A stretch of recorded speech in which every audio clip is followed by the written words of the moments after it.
Sto cercando di ripartire con le domande, magari dare almeno un po' di spazio a tutti quanti, ma mi sono scappate alcune nella corsa. Ce n'erano alcune di Stefano Zanetta, stavo cercando di recuperare se ci riuscivo, per appunto non le trovo più. Però uno riguarda il vitalizio, mi sembra ancora di Quella di parlamentari. Stefano Zanetta, se non ho visto male, riguardava Il la legge vitalizio. elettorale.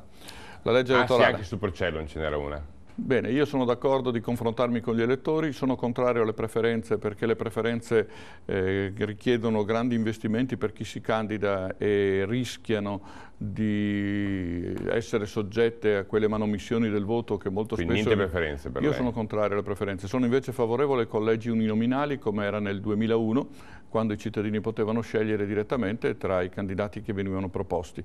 Questo è quello che io ritengo. Non ho nessuna difficoltà a modificare la legge attuale, mi sta bene modificarla perché mi confronto molto volentieri con gli elettori del mio territorio o del collegio che Era questa la eventualmente domanda ci sarà. appunto di Zanetta sulla questione Della legge attuale. del Porcellum. Facciamo vedere un secondo, grazie.